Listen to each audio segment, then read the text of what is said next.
Hello, hi. So today I'm going to talk about how to let go, you need to love. You know, uh, essentially anything that anything that is created can only be created out of love. When people are born, it is kind of this divine love and creation. And in endings as well, it has to be love. You can't let go something unless you do it in love. If you let go something, if you still hold on to anger, resentment, pain, you cannot let go. You will take that to your grave and you'll hold on to that resentment. So what actually needs to be done, the last step of letting go, is to love.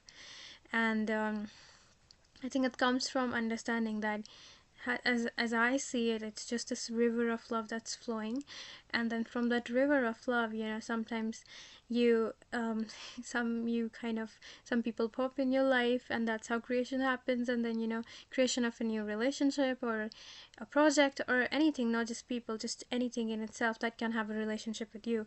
Might be a job, might be a pet, anything, right? And then from that river of love, you kind of just connect with someone, and then something is born, something is created.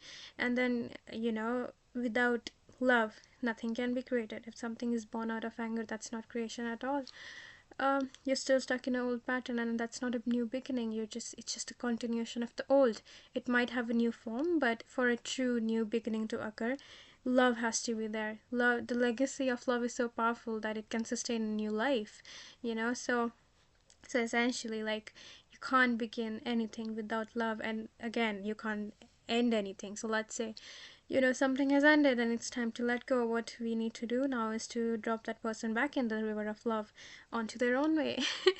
And then you go your own way and understand that the flow, the river of love, it'll bring you more people. And essentially, the point of all of it is just yourself. People come in your life, people go from your life, but all of them are essentially waking up to the truth of who you are, which is love.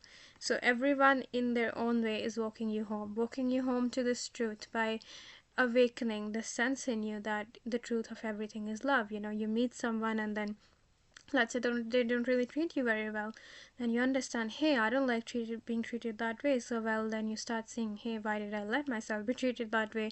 And then you see how further you have been from love, from loving yourself, the concept of love itself, and how you might have mistreated others too in the past. And so everyone, even if it's a negative experience or whatever, it's just kind of a mirror to awake, to like jerk you awake from how further away you're from the essential truth, the truth which is that everything is love.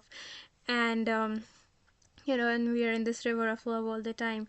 And then so that is what it is. When you are about to let someone go, when someone is out of your life, you send them back to the river of love, because you understand that all of it is love. And even if it seems painful, harmful in whatever way, it was perfect in a sense to jerk you awake exactly in the way you needed to be awake. Now, I am not absolutely like disregarding that you don't need to feel your emotions, be angry, be sad, be you know revolted, all of those feelings, rage.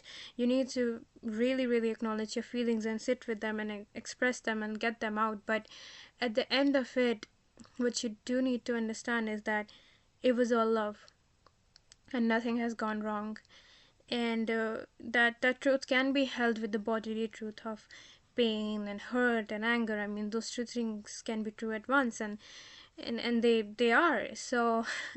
On a larger scheme of things, something has gone wrong, and then when you come to this realization, and then you thank the person for what they've shown you and how much closer to love you are now, because they showed exactly how further you were away from it.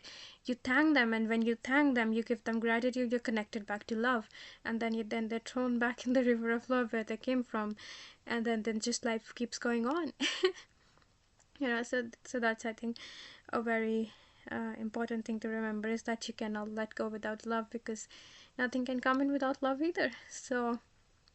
And so if you are like finding it very difficult to let someone go, and you're just kind of really holding on to that, or let a job go, let a project, just letting anything go, chances are you have not loved it enough, like right now, to let it go. Like, you do love it, but right now you do need to send it away with love.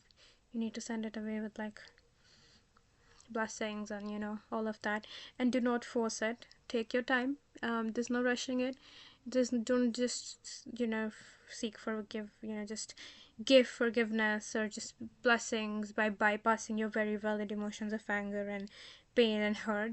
Sit with that, do all of that. After you've done all of that, the perspective of love and letting go on love will just come naturally, because you have emptied of all of the emotional distress that was in you. And then when all of that is emptied, you're at this stillness and truth where all that's true is love. So in any case, you will come to this realization. But for some reason, if you have not, or you're in the process of figuring out, let this be a reminder that the point of at the end of it is only going to be let go and love. Send them back in the river of love where they came from. And yeah, take care.